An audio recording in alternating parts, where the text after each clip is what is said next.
মহিন্দর অমরনাথ ভরদ্বাজ, জন্ম 24শে সেপ্টেম্বর 1950। পাতিয়ালায় জন্মগ্রহণকারী ভারতের সাবেক টেস্ট ক্রিকেটার এবং বর্তমানে ক্রিকেট বিশ্লেষক হিসেবে পরিচিত ব্যক্তিত্ব।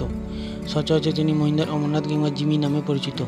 এছাড়াও তিনি অবিভক্ত ভারতের প্রথম টেস্ট ক্রিকেট অধিনায়ক লালা অমরনাথের পুত্র। তার ভাই সুরিন্দর অমরনাথও ভারতের টেস্ট খেলোয়াড় ছিলেন। আরেক ভাই রাজিন্দর অমরনাথ সাবেক প্রথম শ্রেণীর ক্রিকেটার ও বর্তমান ক্রিকেট কোচ হিসেবে কাজ করছেন।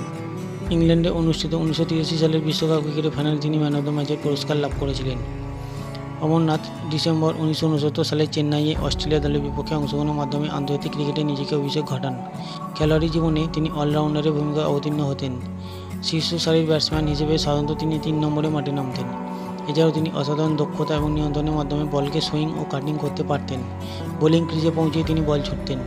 69টি টেস্টে 4,378 রান, 11টি শতক এবং 24টি অর্ধশতক সহ তার ব্যাটিং গড় ছিল 42.50।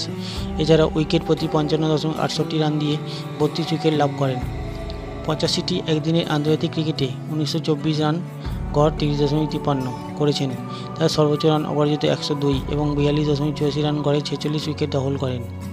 1983 সালের বিশ্বকাপ ক্রিকেটের সেমিফাইনালে ইংল্যান্ডের বিরুদ্ধে তার অসাধারণ ক্রীড়াশৈলীর দরুন ভারত ফাইনালে উত্তীর্ণ হয়। এই খেলায় তিনি ম্যান অব দ্য ম্যাচ পুরস্কারে ভূষিত হন। পরবর্তীতে ফাইনালে ভারতীয় দল ওয়েস্ট ইন্ডিজের মুখোমুখি হয়। চূড়ান্ত খেলায় টসে হেরে ভারত ব্যাটিংয়ে নামে, কিন্তু বিশ্বসেরা বোলিং আক্রমণের মুখে পড়ে দলটি মাত্র 183 রানে অল আউট হয়ে যায়।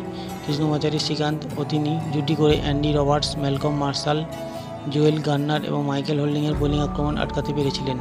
নিচের সারির ব্যাটসম্যানদের অংশগ্রহণে 58.4 ওভার পর্যন্ত খেলতে পেরেছিল ভারত। অনুকূল আবহাওয়া এবং পিচে বাড়তি সুবিধা নিয়ে সঠিক মানে নিয়ন্ত্রিত বোলিংয়ে ওয়েস্ট ইন্ডিজ বিশ্বখ্যাত ব্যাটিং লাইনআপ ভেঙে পড়ে। গত দুইবারের বিশ্বকাপ জয়ী ওয়েস্ট ইন্ডিজ দল মাত্র 140 রানে অল আউট হয়ে যায়। ফলে ভারত 43 রানে বিজয়ী হয় এবং একদিনের ক্রিকেটের ইতিহাসে সবচেয়ে বড় অঘটন ঘটায়। তিনি এবং মদনলাল উভয়ে 3টি করে উইকেট নেন। মহিন্দর অমরনাথ সুনিয়ন্ত্রিত বোলিং করে 7 ওভারে মাত্র 12 রান দেন। তার অলরাউন্ড নৈপুণ্যে বিচারকদের বিবেচনায় তাকে ম্যান অব দ্য ম্যাচের পুরস্কার প্রদান করা হয়।